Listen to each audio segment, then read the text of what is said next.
Good afternoon and welcome to MedTech Crossroads. We're glad you're here. Today's the 83rd episode, Friday, November 12th, 2021. The year is coming to a close. Today, the COVID news as usual. And then after that, the third installment in this series that we've been calling How Do I Get a 510K? And it's going to be a fun one today. After that, time for Q&A and local announcements. And we'll look forward to all of that together. But first, COVID metrics and vaccine distribution. So as it turns out, CDC stopped providing the really cool state dashboards that they used to provide, which was really a disappointment. So we've gone over to covidactnow.org through the New York Times data as our source of truth here. And we're today simply comparing cases over time, which as you can see, while they hadn't yet reached levels of the previous two waves in the state of Michigan, they're actually getting back to that level. Now, of course, cases don't mean anything without a question of how the percent positive of those cases, but that's also creeping up, somewhere around 10% in the state of Michigan. ICU hospitalizations, of course, one of the most important metrics ever since the beginning of this. Still not to the levels seen in the last two waves, but creeping up there again for the state of Michigan. We've recently seen little downticks, and we've said, oh, is this the end of it? Well, as you can see, not yet, and it could still continue to rise. ICU capacity used, this is always a fascinating one. Many of our doctor friends have told us that ICUs and hospitals in general need to stay 70 to 80% full to remain profitable. So you're going to expect this to hover around that kind of number. But that means a crisis is due to a much smaller increase than you would expect it to be based on the number of total beds. So you see ICU capacity used here hovering around 80%, dips to about 70, peaks up towards 90. And the death metric sadly has continued to creep up since August. So while we're not at the levels seen during the last three waves here, sadly, that does continue to rise, albeit at a slower rate than we've seen previously. Vaccinations, full vaccinations in the state of Michigan, still under 60%. Michigan behind the curve in that regard.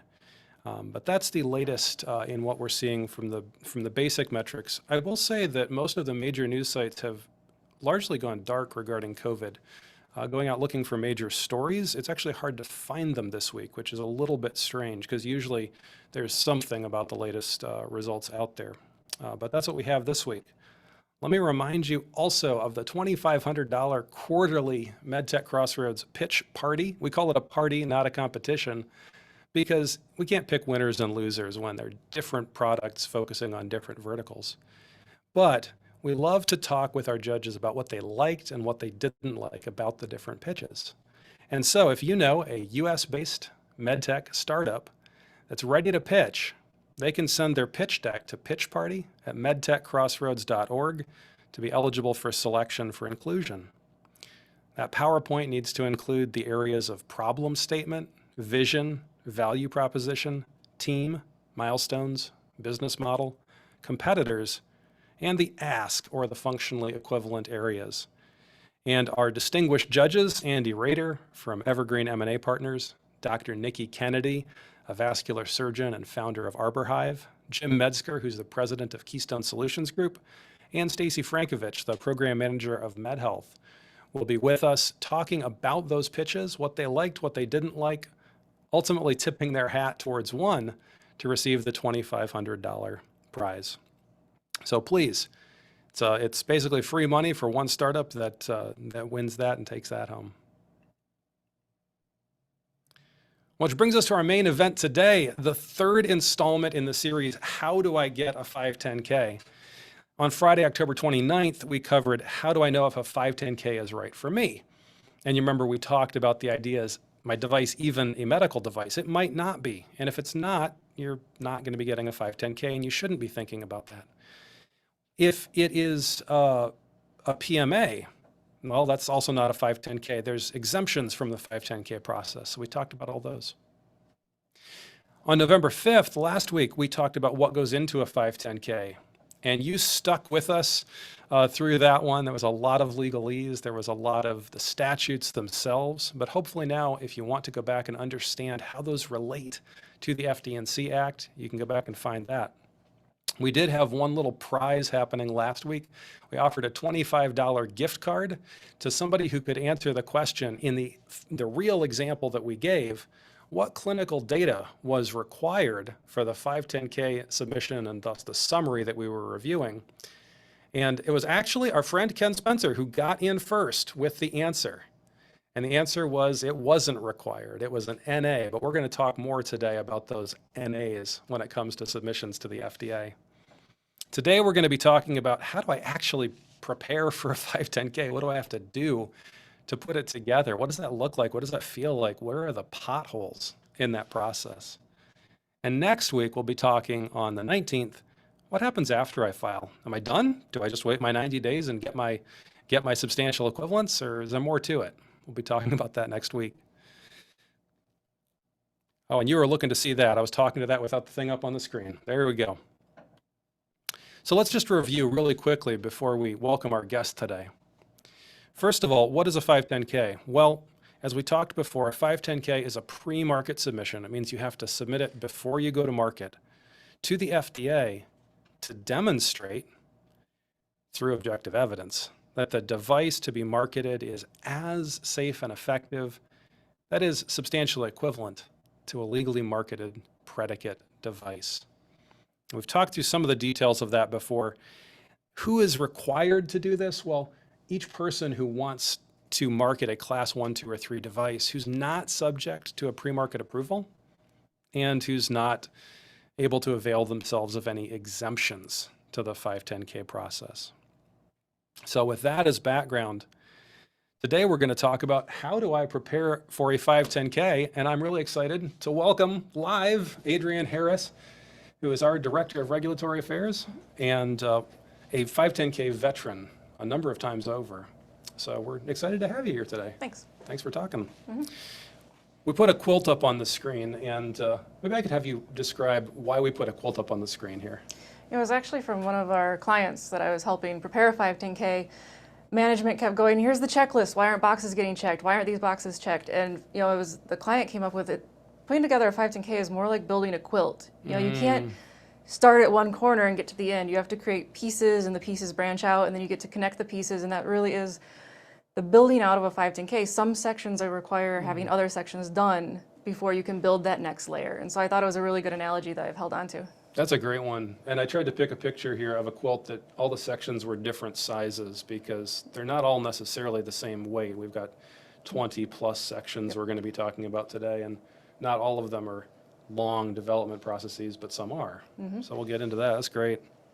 Well, if I pop this up, we're going to look, first of all, at these sections. We covered them from the statute the other day. The 20 here are listed, and we're kind of got them covered over. We'll go through them in a second. But there's 3 extra ones that the FDA guidance doesn't talk about. Tell us just for a minute about those. So these are the sections that they expect to see. Though you do have table of contents, that's one section that you could see. The refuse to accept checklist, which was on your first page. There we go, right there. There are other sections that can be included depending on interactions you've had with the FDA. So if you've done a pre-sub, or perhaps you've done a 510K before, but you didn't get it, and this is you're coming back to try again, you need to include that history in your 510K. So any interactions you've had with the FDA, you identify them, you show that you've answered their questions or addressed any outstanding items. And then let's say you have outside clinical data that's not necessarily being used to support the 510K. So you didn't do a clinical study in America, but you have a product that's been on the market somewhere else in the world. You might want to include that to show that you do have things that are in use, being used safely, effectively. It's not necessarily an element that's going to be part of the submission, but it helps paint the picture for them that you've done your work. And there's places to put that. We've got appendices down at the end, barring all else. Oftentimes, those appendices can be larger than the rest of the document sometimes. So it's really interesting.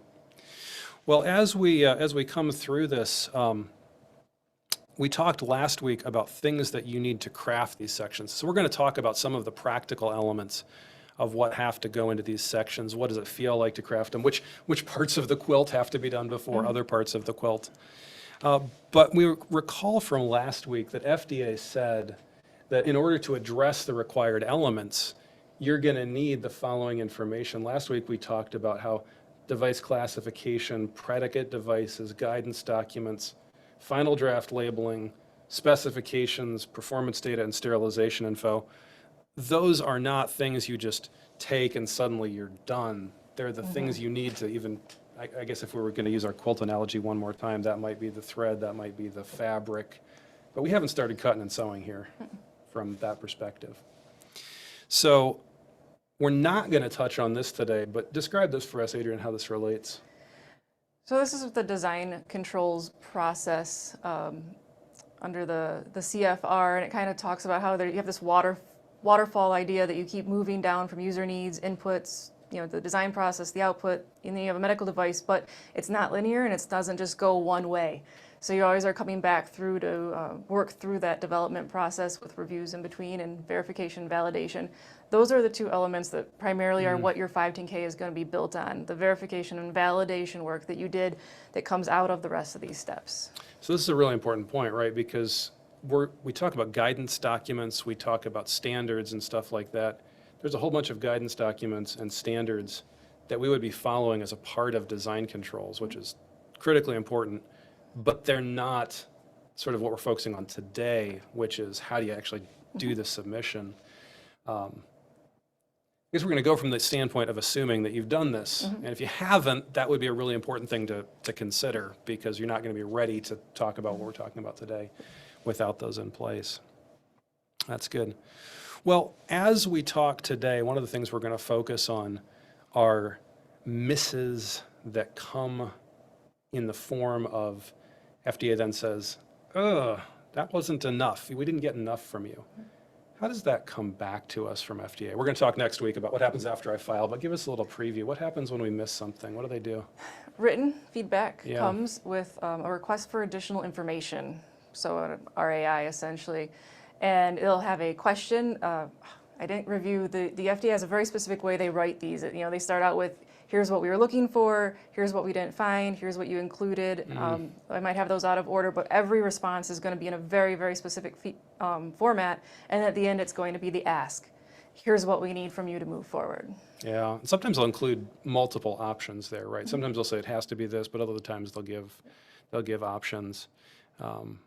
Yeah, so what we're going to focus on today is which of those asks, which of the misses, the easy misses that people often make, result in those asks, right? Because that's, I think, what our audience is interested in is, how can I mess this up and how can I not mess this up when it comes time to doing it? Okay, well, let's talk about the basic setup of this process. We showed this before. We're going to put it in a way that hopefully we can see everything on the screen if the audience is able to see that screen. The table of contents, the refuse to accept checklist. We talked about setting this up. Like, how do you go about, when you're doing a 510K, how do you go about, that these are the things you have to give to FDA, how do you go about setting up your process to capture these? Assuming we're all using computers at this point. I am. I'm using a computer right now, in fact. I like to start with file folders, and each file folder gets one of these headings. Okay. You're going to have working files until you're finally ready to finish it up. But instead structuring it that way, and towards the end of this, how do you actually file, we're going to talk about e-copies, and that's where all of your submission goes into a very specific piece of software from the FDA that formats it the way they're going to read it. And so if you start setting up this way in your mind, then it's going to translate much easier into that e-copy module. Now, I'm tempted, and I'm thinking about the startup also that's tempted to say, well, I'm pretty sure I don't need that. Yep. Now, would you omit that at this level, or would you keep that in even as? Don't lose anything from the get-go. I just have a folder for everything. If you don't have software, you still have a folder labeled software. The reason for this is when you review the guidance for traditional or abbreviated 510Ks, the FDA still wants a section in there. And the section for software, if you don't have any, is going to say NA. Not applicable, we don't have software, but they still want to see that you considered each of these sections. Yeah, so it's better to show your decision, right, than to presume that someone's going to understand what decision you made. And in fact, if you ever if you ever want to reach out to a company like Into Being for work on something like this, if you come to us with what you do have stuck into categories like this, I think we'd be very, very happy to be able to look at it that way. Well, that's one of the things we need to set up to create a 510K. One of the next things that I know we've talked about internally is, of course, the refuse to accept checklist, which we talked about last week a little bit. Imagine you have this up too, near the beginning of a process. Actually not required, like the FDA isn't going to look at your submission and say, did they include the refuse to accept checklist or not? They do like it. So essentially, they're the ones that are going to fill this out once they get your submission. But if you fill it out while you do it, or as you're finally ready to submit it, you're going to catch things before they do, because this is the refuse to accept. It means if they hit a no or they expect a yes, they're putting your submission on hold and they're going to ask for more information right there from the get-go. So this is like gate number 1 that your submission goes through when it gets there. So do the checklist yourself, be able to answer all the questions properly, and you should make it through gate number 1 before they pause the timeline. And that point kind of makes an important point that I think we'll get to later too, which is, it's so easy. We all remember being back in math class when we were forced to show our work. We were forced to show the proof. And this is another one of the places where if you go through and you demonstrate that, yes, we believe we put this in here, it's more readily available to the FDA to see that you intended it. That's going to become important later, though, in terms of not just assuming that they can find what they want in your application. Yeah. And before we get there, tell us a little bit about that. I always like to say, just remember the people on the other side of the wall are people. There are still humans. They get, 300 to 500 clearances, 510Ks are cleared per month? I think we're at 200 to 300 right now, but I think they're receiving more than that, right? So, this set of people, you are focused on your 510K. They are focused on a plethora of 510Ks. And so no matter how clear and concise and organized you think your submission is, there's still likelihood that they're going to miss something. I was looking at the columns because I believe there is a place in the refuse to accept checklist where you actually get to reference the section. So you say, yeah, we have it. You can find it here or on this page. So it's another kind of roadmap along with your table of contents to point them. So if they go, hey, I can't find this, they can go back to this, and you've given them that map to find it. You're kind of leaving them without too many excuses if the TOC is there and the RTA is there and it's referenced. Otherwise, what are you likely to get? You're likely to get a request for additional information. And there are times where you're going to get a request for additional information for something that was in there. And you get it and you're like, it was in there. Again, they're humans. We all miss things. We all are busy. You respond politely. You point out where it was without malice and move forward. Yeah. Those are the easy ones. Those are the great ones. I get to point to it. It's already in there. Well, there's one more section that I know we talked about, which is really important to get in there. So what we're talking about right now is, what are you starting this compilation process with? You've got the folders based on the sections that you know are coming. You've got the refuse to accept checklist, not required, but sure a good idea. That's a big one. Talk to us about this. So, questions or prior interactions would be how I think about it.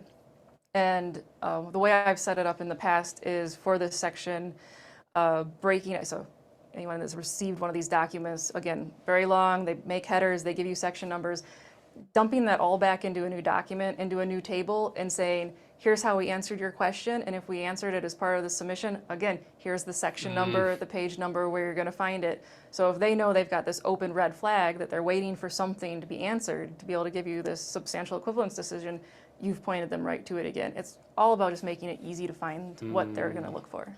I know we've come across folks who've done submissions and they've either forgotten to reference things, maybe had a pre-sub with the agency, we've forgotten to reference it. Then also other times the agencies come back and asked for things, and sometimes you'll look at somebody else's submission and you'll go, wait, where was that? We didn't even include it. So this is really just housekeeping, right? I mean, we're just making the checklist and making sure we're following it. That's really important. Well, let's talk next about what you should have at hand when you're going for this. Here is an example of a front page of a guidance. Now, we've said we're not focusing on guidances today for the design control process or specific product standards. We're talking about guidances for the actual development process of a 510K itself. And there's a few of those.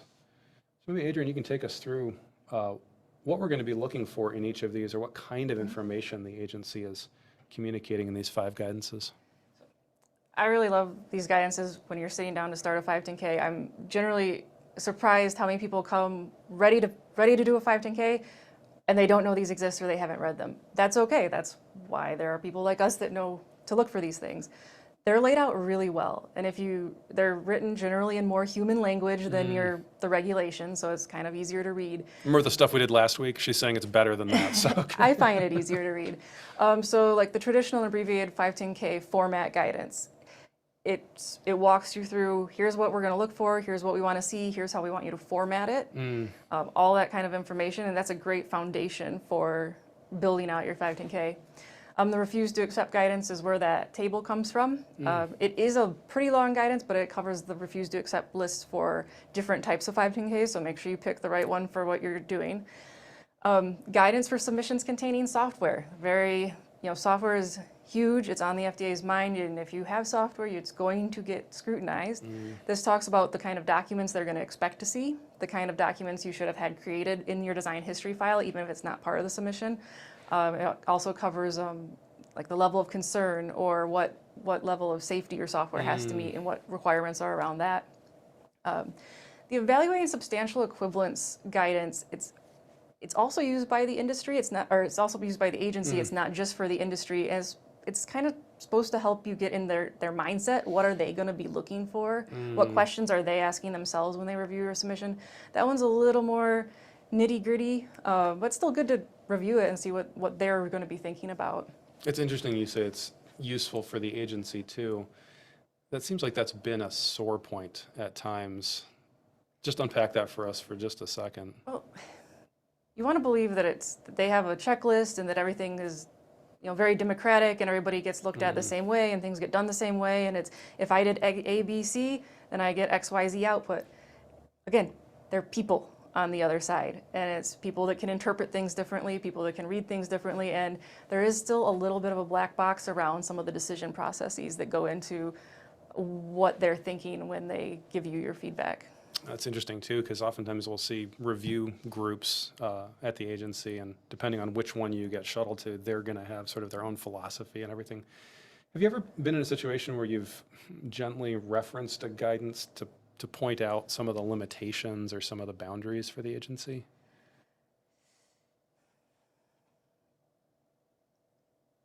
Kind of, but there's times where, depending on what you're doing, the guidances might say, this is what we expect, but it's a should, not a must. And maybe the agency has a new reviewer and they come back and go, you must give me this. And then I always like to phrase it as a question to be polite, like, oh, absolutely, we can do that. In reviewing the guidance and preparing this information for you, I noticed that it said that we should do it. Now you're saying must. Is there a reason that this optional item became a necessity item? And then that gives them an opportunity to answer back versus you just throwing something down in front of them going, I don't have to do this, because you don't want to do that with the agency. They hold your existence in their hands. Most of us don't like it very much when somebody comes down and tries to throw it in our face, but those gentle references, those can be good. Well, then there's one more here. So tell us about eCopy for a second. eCopy. This is where you should definitely reach out if you haven't done it and find someone that has. The guidance tells you how to format your PDFs. I mean, down to the fonts you use. You do have to put things into PDFs, though there is an opportunity for files that are not PDFs, but that's a whole nother way to get it into the module. It talks about hyperlinking things. Again, the agency wants to be able to find things easily now. When you do it, they expect it to be searchable. So the text isn't, you're not doing scans anymore. You're not doing pictures of things. They want to be able to go into all your PDFs and type in what they're searching for and find what they're looking for. It also goes into how you get this pile of information, which again, depending on your device, a 510K can be a couple hundred pages or it can be thousands of pages, and they want that all formatted clearly. It talks about how to bundle them, file them, put them into this module that they have, the eCopy creator, and that you don't get any errors. And you're still going to get errors. Like the software was written, it looks like in the 90s.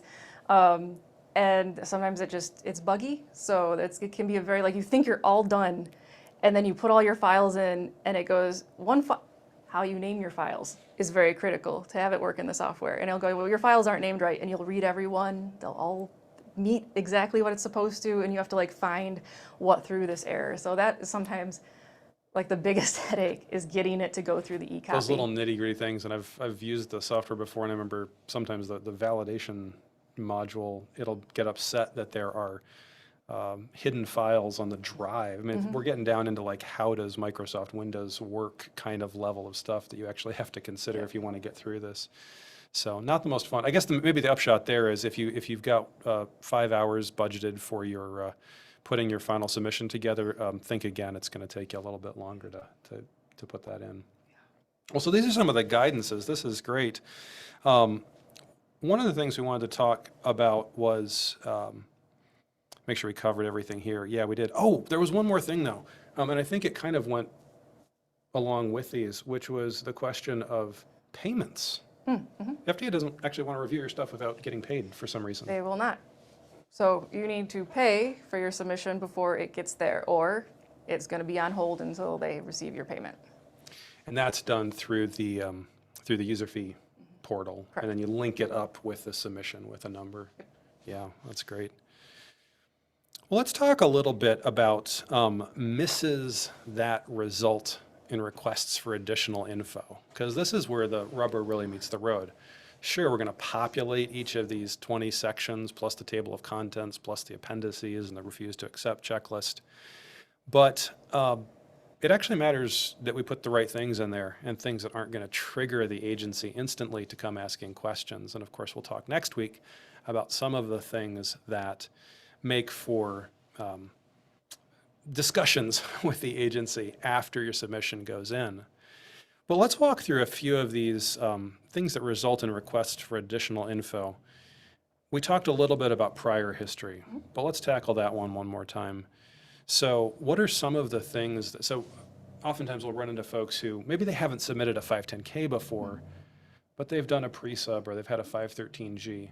What are the sorts of things that FDA says in those that it's easy to forget about when you're going to file your 510K? A lot of the pre-subs, especially if you're focused on a 510K, so I'm going to ignore clinical data or animal studies or just bench top data.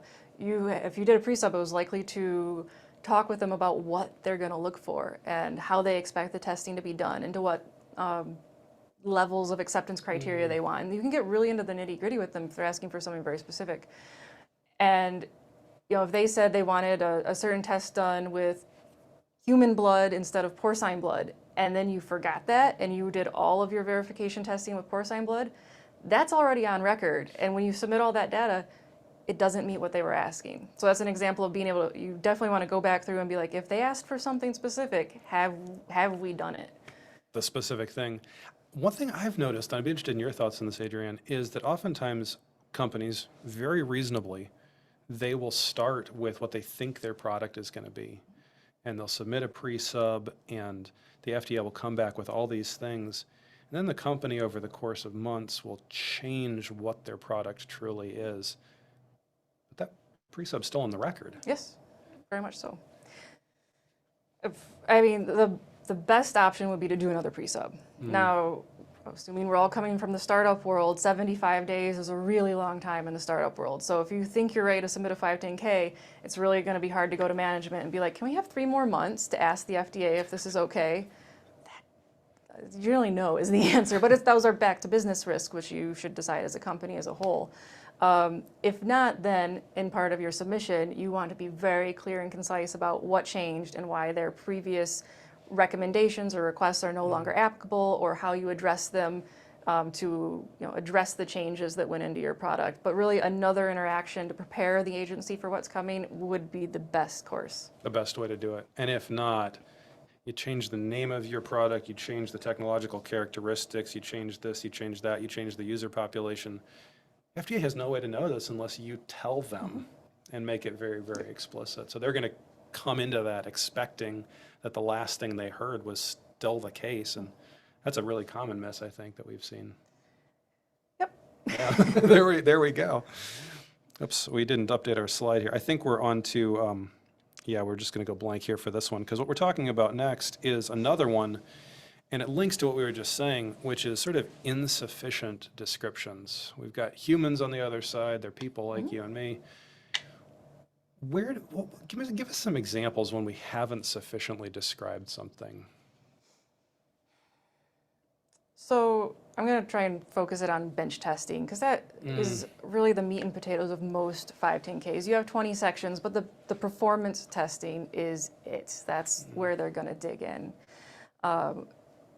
One of the guidances I didn't see up there, I think we've talked about, and this is a good time to bring it up, is the format of protocol and reports. It's really nice guidance from the FDA, and it says, we want you to write protocols before you do your test. Here's what needs to be in it. And then you're going to write reports based on that testing, and here's what we want to see in it. And those reports are what is going to go as part of your 510K. And so that's a good place to start, in that there's times where if one of those sections of the reports aren't included, that's a very easy thing for you to not miss if you read that guidance ahead of time or prepared it. Statistical analyses of your data, sample size justifications, having predetermined acceptance criteria, addressing any deviations. These are all sections that if you're just on the bench and you run a test and then write a quick report and move on, if you didn't take all those into account, going backwards and trying to remember and dig through things is much, much more difficult than starting with a good foundation to document what they're going to be looking for. Because they let you know, what do we expect as the kind of results that we give. Oftentimes those are different from academic level results. Strikes me that main thing there, probably acceptance criteria? I'd say acceptance criteria, sample sizes, not to belittle academics, but you do it a couple times and it works, that's good. Well, the FDA wants to see some statistical reasoning behind how many you needed to do to actually be confident that all the ones will work, not just the first 5.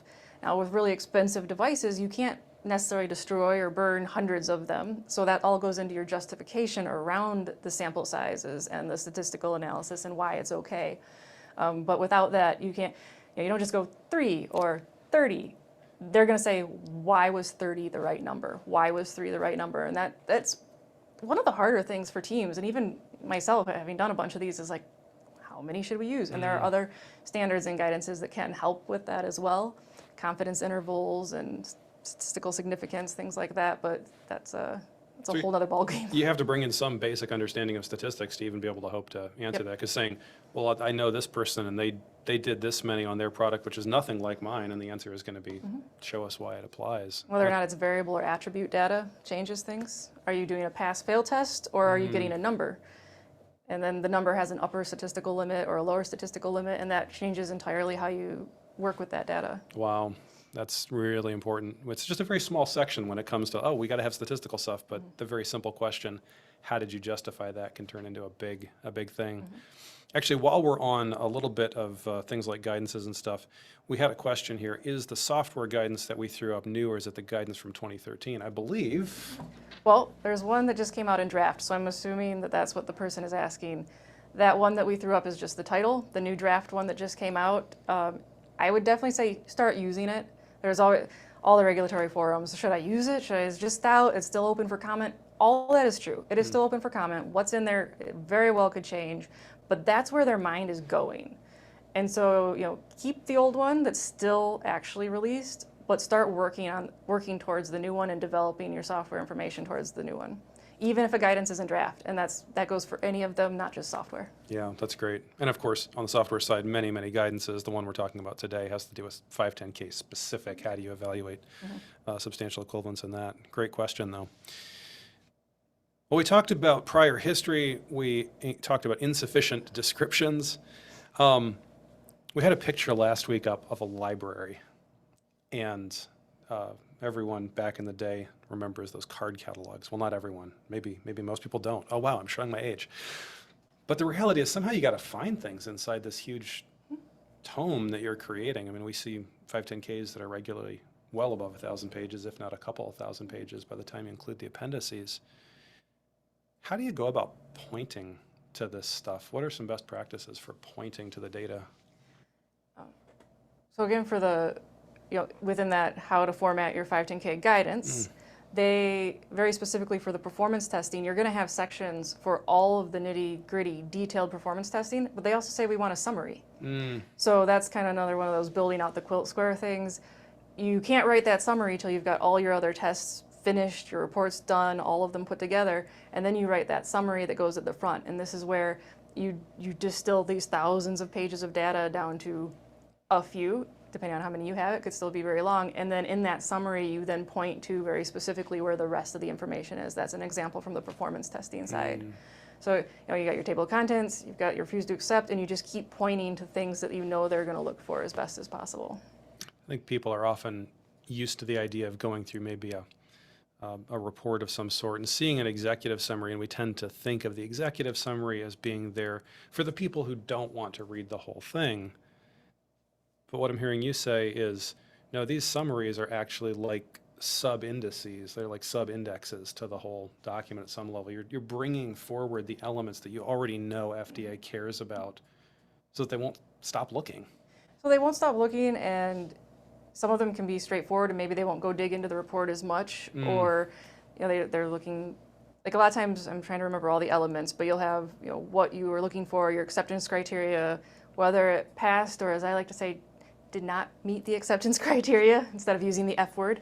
And then why, some justification around why, or then you'd point to, we didn't meet the original predetermined acceptance criteria, however, we have determined that it's still acceptable. You can go find the full justification and deviations here. And so that leads them to finding the answers. They go, hey, this says you didn't pass.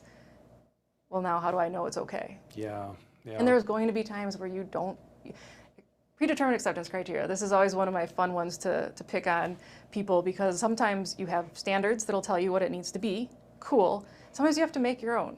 And you have to say, how good does your device need to be good? But you get to make your own. And the one thing I always caution against is making it too tight from the beginning, because when you then don't pass, and this happens all the time, you run your tests, you don't meet that acceptance criteria, and the team goes, but the number is still okay. I'm like, well, if that number was okay, why was your acceptance criteria this? Because now you have to justify. You had predetermined acceptance criteria.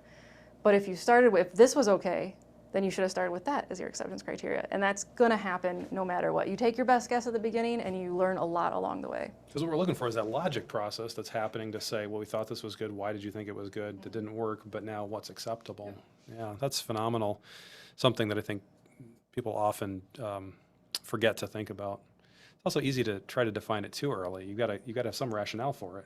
Well, it's a struggle, because to say that you define it too early, design inputs start with requirements. Requirements are what your device has to do.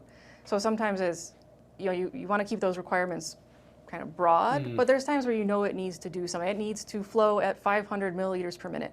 Then you do all your testing, and it's 499.5 milliliters per minute. Is that okay?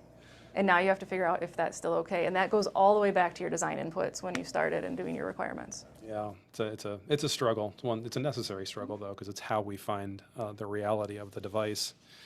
Well, that's a really important one. Pointers to your own data. Well, this entire thing is based on a concept, and the concept is substantial equivalence. Not identical equivalence, like we've said so many times. Talk to us about how that can go right or can go wrong. Oh, there's lots of ways it can go wrong. One time I heard another regulatory podcast, and the person was trying to say, okay, so you made a car, and your predicate's a bus. Your substantial equivalence justification can compare motor vehicles to motor vehicles. You look very the same. You have engines, you have wheels, motor vehicles. However, it also can look like here's a bus and here's a car, and they weigh different amounts, and they travel at different speeds, and they have all this other stuff. And so how you spin, I don't want it to sound like we're trying to pull anything over on them, but how you structure this communication of substantial equivalence really impacts, and this kind of comes back to that black nebulous box of them making the decisions. But you want to show substantial equivalence. So what is the same? And it's okay if some things are different. When things are different, the first question they're going to ask is, does a technological characteristic that is different raise new questions of safety or efficacy? So if something is different technologically, you have to then ask yourself, could this affect safety? Could this affect efficacy? And if either of those answers are yes, that's where you need to designed some performance testing to show that yours is still just as safe or works just as well as the others, even though it's a diesel engine versus a gas engine. One of the things I think that oftentimes frustrates startups is that they look at their product and they say, but it's safe, but it's safe. And I think what we're saying here is if there's any way that it could be seen, the technological characteristics can be seen as different, the 510K is how we're proving its safety. We actually have to, even if we believe it is, well, that's good. We wouldn't want to market it if we didn't think it was. We have to generate that data. We have to show that. Strikes me that's a point of frustration sometimes when people realize they have to show something that they themselves know to be true. That is, but I oftentimes appreciate when I'm forced to explain something that I know is true, but to explain it in a way to convince somebody else of that argument, because there are times where then I end up questioning my truths, and it forces me to go back and reevaluate everything, which is very useful when preparing a submission that you're trying to have somebody across the continent, across the world, over a wall, review and understand as well. If you're at that point where you say, okay, I recognize this question they're asking is valid, even though I've seen this enough to have this sense, still got to do the legwork, still got to get that objective evidence to show the agency what you're saying is correct. I think one thing that I've run into frequently in all sorts of interactions with the agency is, behind your lead reviewer, when you get your first response, it's going to have one name on it, and that's your lead reviewer. There's a team of people. There's statisticians, there's medical experts, clinical experts, people that are very specific to whatever your technology is. They form this team, and it's this review team doing it. And a lot of the times where I've seen bumping of heads between the sponsor, which is the person doing the submission, and the agency is actually in the clinical basis. So you have clinicians out here on the cutting edge of innovative technology. They're in it. They're down in the OR. They're down doing what they're doing. And that doctor that was a doctor, was a medical expert, now works in the agency, is removed from that science. You can actually get arguments back and forth about the truth behind the clinic side, and that's happened more than once. So having a really strong clinical part of your team is very important. Yeah, it's going to be a deep part of the conversation. Well, I guess we'll talk about this more next week in the after you file thing. But oftentimes it's those clinical opinions that can really, written opinion from somebody on your team who's a clinician to say something to the agency can actually move their needle. Very, very much so. Not just for 510Ks, but I would recommend any of your interactions with the agency, try and have a clinical expert sitting there. They might not need to say anything at all, but in face-to-faces with the agency, however you do it, if you just have a panel of engineers, they are not going to trust you know anything about the medical side, no matter how much time and effort you've put into learning about it.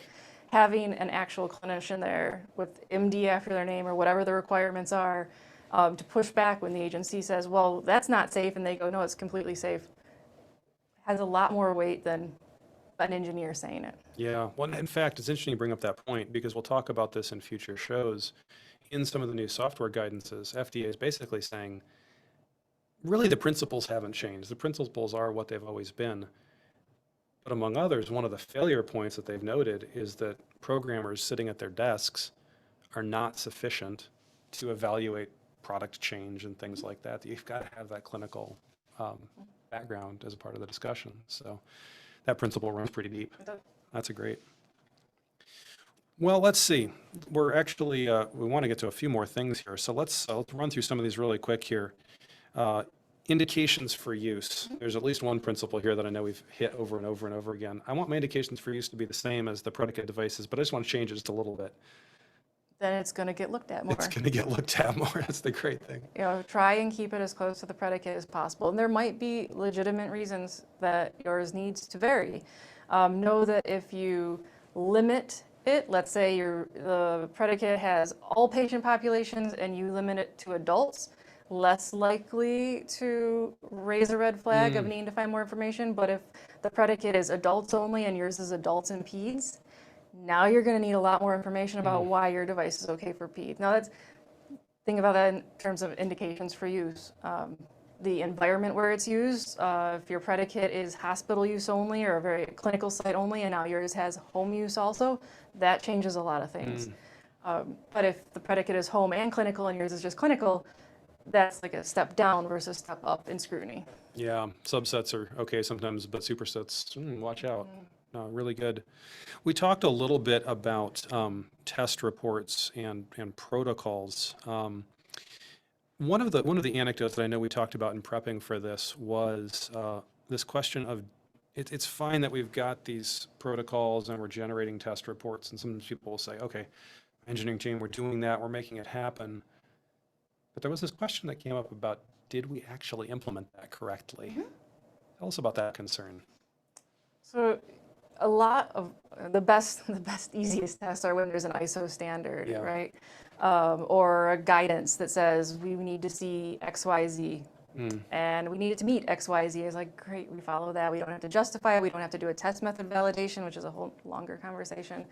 But if you set it up wrong, or you misunderstood the requirements, or you misunderstood the acceptance criteria in that, you might think you did the whole thing right, but you've actually missed it entirely. So really understanding if there's a set of specified criteria laid out to begin with, knowing that you understand it, have some other eyes check it, make sure it's not just a single person in the back room trying to implement what can be some very complicated test setups. You say to yourself, I am meeting this standard, I am meeting this protocol that we laid out, but you want a couple eyes to say, yes, we really are.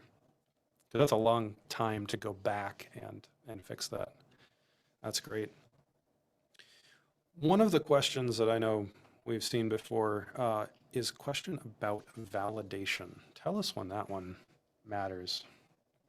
Well, design validation, test method validation, performance process Good question. validation. Lots of, you got me there. Well, I was thinking about when we set up models or we set up test methodologies, and we think to ourselves, well, I'm going to do this and I'm going to show this result and the FDA is going to be happy. Not always. Not always. So the test method or model validation, again, to use the example of if you have a standard that lists out how you need to do the test, to what level you have to do the test, you just point to that and go, we did the thing. But back to now we have this performance characteristic that might raise questions of safety or efficacy. We need to design our own test, or we need to build out our own test fixture. We have to test pressures or flows.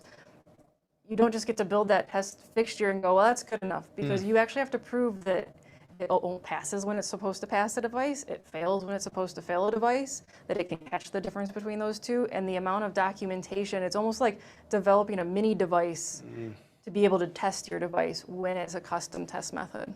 Yeah, and one of the things I think teams will often think is, oh, there's a test out there, I'm going to do it, FDA is going to be happy. A finite element analysis is a great example where it's like, oh, this should be valid because we did it on a computer.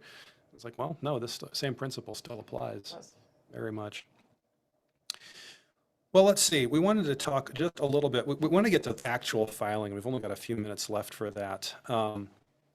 Let's just go back to the whole question of big misses that result in requests for additional info. Are we missing any big ones that we haven't talked about? We had a couple other things on our sheet here. We had when did design controls start, GLP and equipment controls, deviations from protocols, or academic versus commercial test goals. But any other things that you think in the next minute we should touch on? I want to say data integrity. Data integrity, okay. Would be one that I would bubble up to the top. You know, young teams and everyone, look, I have my Excel spreadsheet open, I ran the test, passed, ran the test 4 liters per minute, ran the test 3 liters per minute, and then I hit print. That has zero data integrity. Open that file up a week later, change your numbers. So a good practice, I mean, we can talk about software validation and collecting data with software in a completely different one. A good practice, small team, young startup, pen and paper, record it while you do it. Everything's got dates on it. You make an error, it's a single strike through with an initial and date of how you corrected it. That shows that that got done while you, could you falsify that too? Sure. But it goes a lot further than I hit print on an Excel spreadsheet that anyone could open and change the data on. And actually, as long as we're talking about data integrity there, the question of pedigree seems to come right into that, because whether I've written it in a notebook or in an Excel spreadsheet, if I don't record what I tested and that has some relation to some real physical things, that data doesn't even mean anything. Yeah, this comes back to design change control. Yeah. So it's very common. Designs change, devices change as you develop them. But if you did a test that you plan on using the data to support a submission, and then you made a change to your device, you need to be able to show through pretty solid justification why that change did or did not impact those earlier results, and whether or not you need to redo that test. The easiest way is always just do all the testing on the current system, but you can't always do that. You have to pull some things ahead. So know that if there is a difference, that has to be well justified as well. Yeah. So once we're getting down to that point of thinking about verification and validation, you gotta have control over the pedigree of your devices. Well, in the couple minutes we have left here, and I'm asking the audience too, if you have any questions, feel free to raise your hand or stick it in the Q&A. We're monitoring those. But in the few minutes that we have left, Adrian, tell us about eCopy and how we actually go about filing this. We talked a little bit about it. I know it's one of your favorite parts of the process. No, don't make me think about it. Yeah, so there's this great software module, which it is great because if you get it to go through that, and then you run it through the validation module and it gives you the thumbs up, again, it's one of those first gates when it gets to the FDA. And in the guidance, you don't have to use the eCopy module. If you think you can put all the files together in the correct structure with all the correct names without it, that's legitimate and it is allowed, but don't. Use the tools that are there. So we can get into a lot of details around it, but there's different ways you're allowed to choose how you want to structure your submission. If it's a small submission, you might just do a non-volumized index. So here's one file or here's 10 files, you can click through them and read them all. But in big submissions, you might have volumes for each of those sections. You might have volumes for different test performance sections. It can be broken up however you want. And then what the software does is package it into a format that goes right into their system to read it. Oh, very cool. So use the things. I know I've personally used the validator and got to pay attention. It's going to tell you the things that are missing, and it will get sent back if you miss any of those there. Well, that's awesome. Let's take a look here and see if we have any questions in. Not seeing any specific ones. So let's go back to this. I just want to touch on, we touched on it briefly earlier in terms of differences between how early stage programs look at their test data and their test goals versus commercial ones. We touched on some things like acceptance criteria. You also mentioned, I'm going to blank on it now, there was a separate thing, academic versus commercial. We've got the question of pedigree that we just talked about. What other things do we often find in early stage programs? Because oftentimes testing is done so you can write a paper about it, honestly, right? It's for funding for these early technologies. Are there any other things that we find have to get put in when we start to think about test design? Somewhat ties back to pedigree, but let's say you have a product that's going to be sterile. Certain tests might be able to be done on non-sterile or pre-sterile product, but certain tests will need to be done on sterile product. And so if you submit a report with data and it says it's a non-sterile version of the device, the question then is going to be raised, how do I know that sterility doesn't impact these test results? And again, there's ways to write justifications, there's ways to do all that. The easiest thing is to do it right the first time, but that takes time and money sometimes more than small companies have. And so knowing those risks and those hiccups and where you want to say, okay, I think we can justify this, sterility is not going to impact this, and I can justify it because of A, B, and C, so these test results stand, or now I need sterile product. If you need sterile product that's also been aged, because if your device has a use-by date on it, you want to show that the performance does not degrade over that entire time it sits on the shelf. Well, that is a timeline thing. Now you have to wait for the sterilization to be done, you have to wait for the biology testing to be done, then you have to wait for the aging to be done, and that feels like an eternity, and you just want to do the testing on the device, but if it's not properly prepared and conditioned, then that data is not relevant. It's like you got to know the end goal and all the things that this has to show. You got to, again, the requirements list. What does this have to show? And even if you say, oh, I've got the pedigree, I've got documentation, it's done in a way that's not easily falsifiable, still that question comes, okay, is this just going to show a subset of the things that are ultimately needed? That may be okay, right? That's what you're saying. It might be okay that we did an early test and it showed something, we don't have to repeat it. But if it's missing some element, we're either going to have to justify it or complete that in testing. Yeah, really important points. Love that. Well, this has been fun. I really appreciate your doing this today with you. us. And hope you've all enjoyed it as well. Really fun to hear from the front lines. Yeah, this is what it's actually like to get these things ready. Here are the things that when you go to put these sections, and we'll put them, although I think we got a comment that this wasn't showing up too well through multiple cameras, so we'll see if that can, there it is. It's probably the closest we're going to get you to it. These 20 sections plus table of contents refuse to accept and appendices. But each one, you know, as you get into them, start to make sense. What we wanted to focus on today was what are some of the high-level things that can be missed as you put these sections together. Obviously, follow the guidances as you're doing that. Next week, we are going to talk about what happens after I file, because we would like to believe that we're going to get a substantial equivalence decision back in 90 days. That's not always the case. Usually there's dialogue back with the agency. They have to earn their keep and show that they're protecting the public health. So they ask a lot of usually good questions. And we'll talk about the process of responding to those next week. So I want to thank Adrian again for being with us today. Thank you. I'm going to give just a second for anybody in the audience who may have any announcements for things that are happening in your community. We'd love to know about it in your company, efforts, initiatives, contests, gatherings, whatever it may be. We'll give you just a second to tell us if there's something along those lines. And we'll hold it open for that. Next week, we'll be talking about what happens after I file. We do have a Q&A. Do we have it here? Oh, yeah, we do have one. I'm sorry, I missed this one. If you have received an EUA, ooh, this is going to be a good one.